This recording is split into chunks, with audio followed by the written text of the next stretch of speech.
All right, back here on the Pig Trail, we're talking hoops now with Kevin McPherson, our hoops insider from hogville.net. Let's go back to the game on Thursday. Second round action from Music City, Arkansas falling by 16 to Florida. Impressions of that game, and obviously on the boards, Arkansas got killed. That was the biggest impression, Drew. Florida comes in the worst rebounding team in the SEC. Arkansas's right behind them in 13th place, and Florida dominated the glass. Plus 15, they were plus 12 in second chance points. And then they also won the turnover battle. That's where Arkansas likes to compensate when they have a poor rebounding game, is create possessions and get stops via turnovers.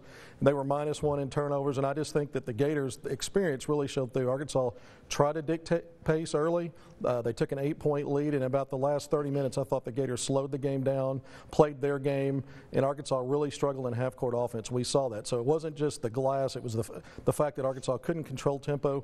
And really that game, Drew, was a microcosm, I think, of the season.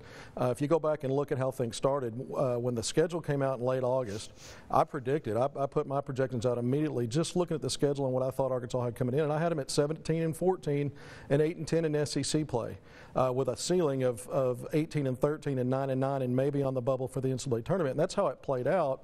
I think what got fans with high expectations was that 6-1 start. Arkansas opened the season at a neutral site, losing in overtime to Texas. They beat Indiana in a thrilling game, a team that at that time had a good resume and started out of the gates hot. So I think all of us thought that Arkansas was going to, based on that 6-1 start, was going to have a better season than maybe the preseason projections.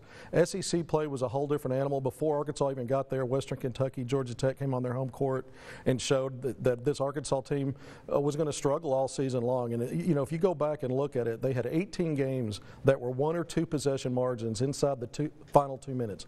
Arkansas went 8-10 in those games. Some of those they could have lost, but a lot of them they could have won. A lot of it was poor free throw shooting. This was the worst free throw shooting team in the SEC throughout the season. But a lot of it was the trouble they had on the glass. I thought their transition defense wasn't very good most of the season. Their three-point defense was good 2/3 of the season, but the other third, it really cost them in some games. So I think when you look back at the roller coasters of a 4-game losing streak, basically out of the gates of SEC play, then a 4-game winning streak, then they got on a 6-game losing streak. Then they finished the season, there was some hope. 2 of their best 4 wins of the season were in those last 3 games that they won. Ole Miss and Alabama at home.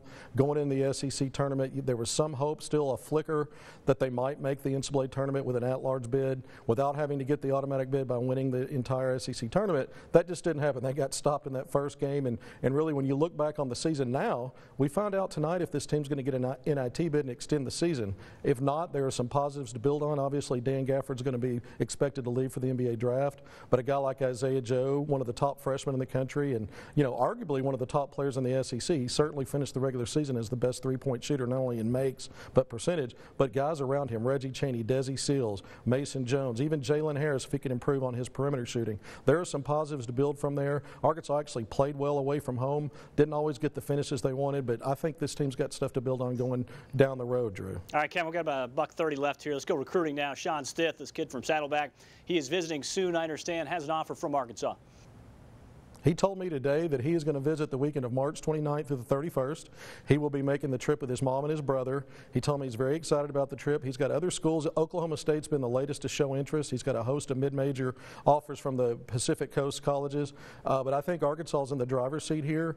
I asked him, is there a chance he'd commit? And he said, well, he's not sure. But anytime you're bringing your family and you've got an offer this late in the year, signing periods just begins in mid-April, so just a few weeks away. I think Arkansas's got a great shot here with this kid. It can play inside and out, big body, 6'8", 255, co-player of the year in his JUCO conference. So here's a guy to keep an eye on. Okay, if you're into rankings, this jumps out. ESPN 5-star Moses Moody. I understand this kid was working out recently in the Rock.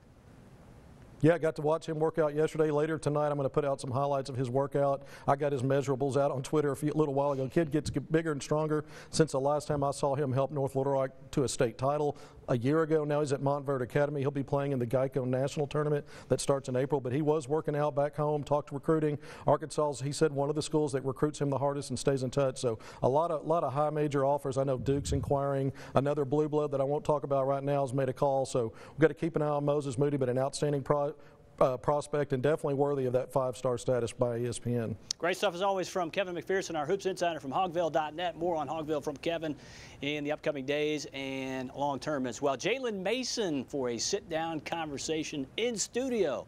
Talk more about Arkansas and that run to the SEC final with Alyssa Orange after this.